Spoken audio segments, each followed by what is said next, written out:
Mr. President, the managers on the part of the House of Representatives are present and ready to present the articles of impeachment, which have been preferred by the House of Representatives against Donald John Trump, President of the United States.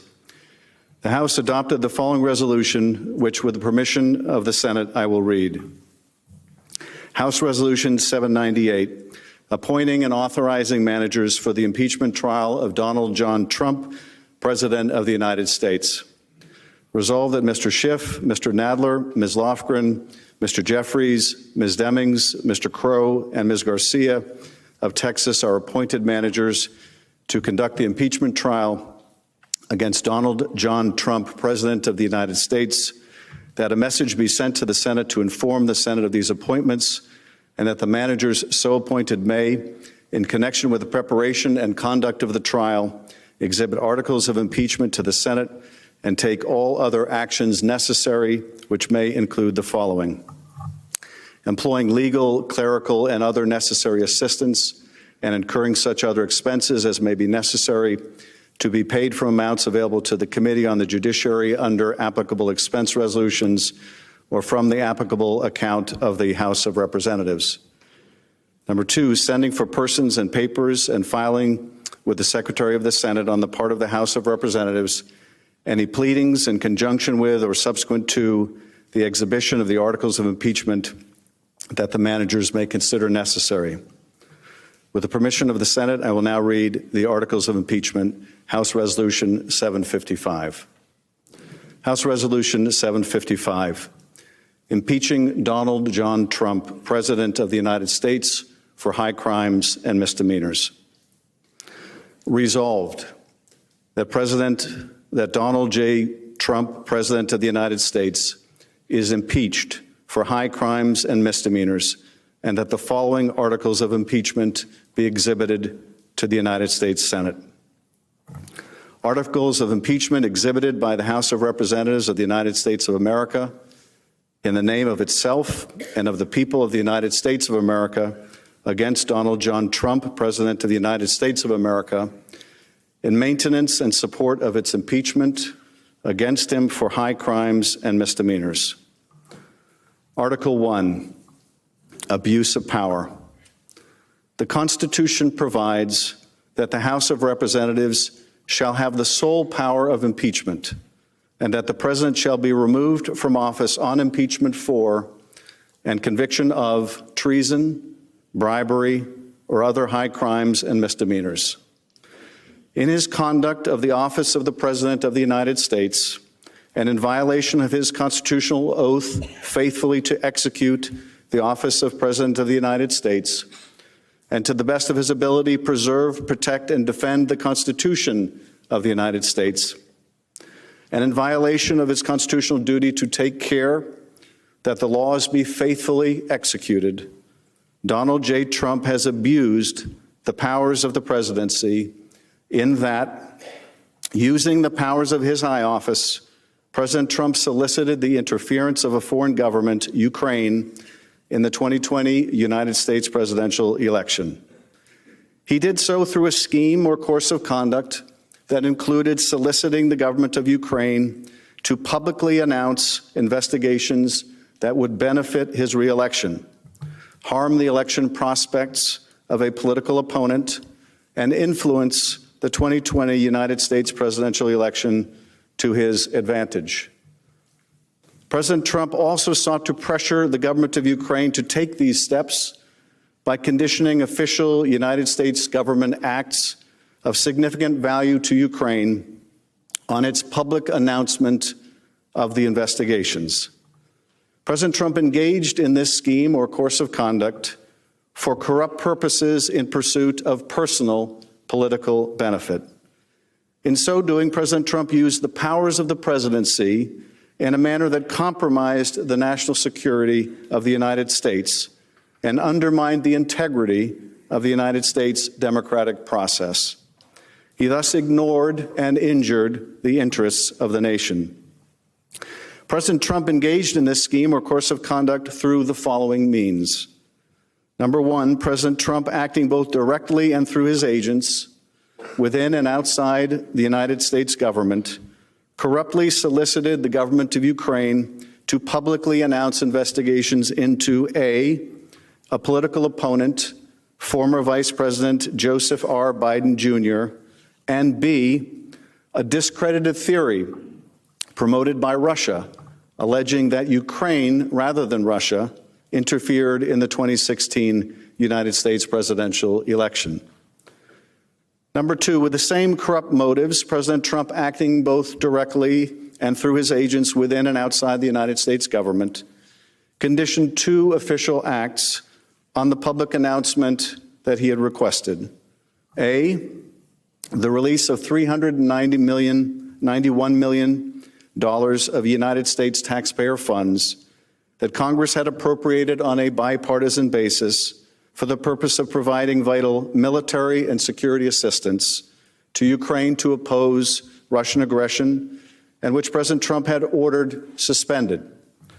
And B, a head of state meeting at the White House, which the President of Ukraine sought to demonstrate continued United States support for the government of Ukraine in the face of Russian aggression. Number three, faced with the public revelation of his actions, President Trump ultimately released the military and security assistance to the government of Ukraine, but has persisted in openly and corruptly urging and soliciting Ukraine to undertake investigations for his personal political benefit. These actions were consistent with President Trump's previous invitations of foreign interference in United States elections. In all of this, President Trump abused the powers of the presidency by ignoring and injuring national security and other vital national interests to obtain an improper personal political benefit. He has also betrayed the nation by abusing his high office to enlist a foreign power in corrupting democratic elections. Wherefore, President Trump, by such conduct, has demonstrated that he will remain a threat to national security and the Constitution if allowed to remain in office, and has acted in a manner grossly incompatible with self-governance and the rule of law. President Trump thus warrants impeachment and trial, removal from office, and disqualification to hold and enjoy any office of honor, trust, or profit under the United States.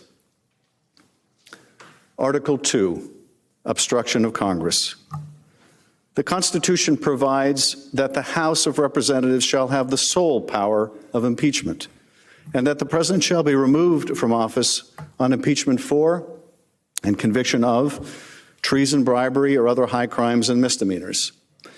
In his conduct of the office of President of the United States, and in violation of his constitutional oath faithfully to execute the office of President of the United States, and to the best of his ability preserve, protect, and defend the Constitution of the United States, and in violation of his constitutional duty to take care that the laws be faithfully executed, Donald J. Trump has directed the unprecedented, categorical, and indiscriminate defiance of subpoenas issued by the House of Representatives pursuant to its sole power of impeachment.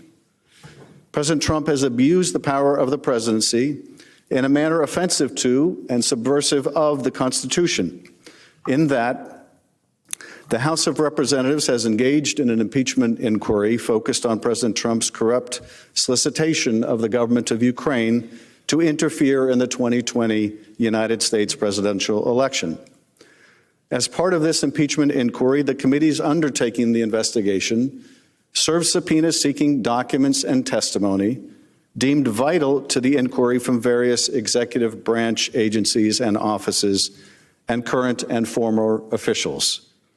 In response, without lawful cause or excuse, President Trump directed executive branch agencies, offices, and officials not to comply with those subpoenas. President Trump thus interposed the powers of the presidency against the lawful subpoenas of the House of Representatives and assumed to himself functions and judgments necessary to exercise the sole power of impeachment vested by the Constitution in the House of Representatives. President Trump abused the powers of his high office through the following means. Number one, directing the White House to defy a lawful subpoena by withholding the production of documents sought therein by the committees. Number 2, directing other executive branch agencies and offices to defy lawful subpoenas and withhold the production of documents and records from the committees, in response to which the Department of State, the Office of Management and Budget, Department of Energy, and Department of Defense refused to produce a single document or record.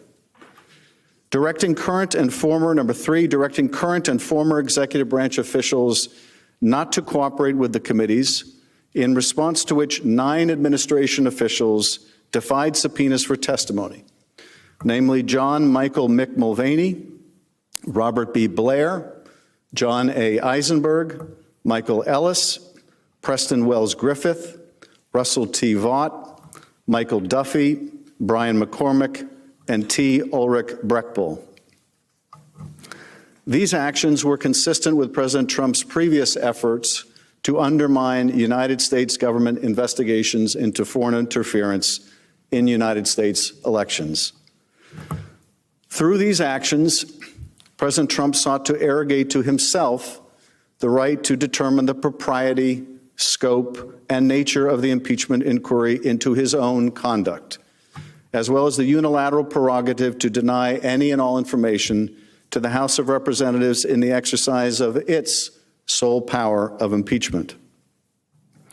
In the history of the Republic, no president has ever ordered the complete defiance of an impeachment inquiry or sought to obstruct and impede so comprehensively the ability of the House of Representatives to investigate high crimes and misdemeanors. This abuse of office served to cover up the president's own repeated misconduct and to seize and control the power of impeachment, and thus to nullify a vital constitutional safeguard vested solely in the House of Representatives. In all of this, President Trump acted in a manner contrary to his trust as president and subversive of constitutional government, to the great prejudice of the cause of law and justice, and to the manifest injury of the people of the United States. Wherefore, President Trump, by such conduct, has demonstrated that he will remain a threat to the Constitution if allowed to remain in office, and has acted in a manner grossly incompatible with self-governance and the rule of law. President Trump thus warrants impeachment and trial, removal from office, and disqualification to hold and enjoy any office of honor, trust, or profit under the United States. Mr. President, that completes the exhibition of the articles of impeachment against Donald John Trump, President of the United States. The managers request that the Senate take order for the trial. The managers now request leave to withdraw. Thank you, Mr. Schiff. The Senate will duly notify the House of Representatives when it is ready to proceed to trial.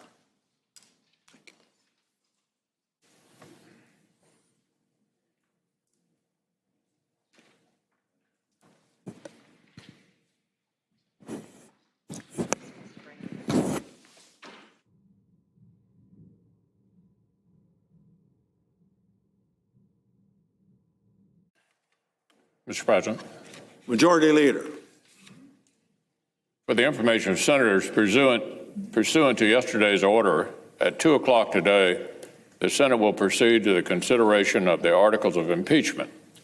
The Chief Justice of the United States will preside over the trial as required in Article 1, Section 3, Clause 6 of the United States Constitution. Also, under the previous order, the presiding officer has been authorized to appoint a committee of 4 senators, 2 upon the recommendation of the Majority Leader and 2 upon the recommendation of the Democratic Leader, to escort the Chief Justice into the Senate chamber. I ask that the presiding officer do so now. The Chair, pursuant to Order January 15, 2020, on behalf of the Majority Leader and the Democratic Leader, appoints Mr. Blunt of Missouri, Mr. Leahy of Vermont, Mr. Graham of South Carolina, and Mrs. Feinstein of California to escort the Chief Justice of the United States into the Senate chamber. Hey there, I'm Chris Hayes from MSNBC. Thanks for watching MSNBC on YouTube. If you want to keep up to date with the videos we're putting out, you can click subscribe just below me or click over on this list to see lots of other great videos.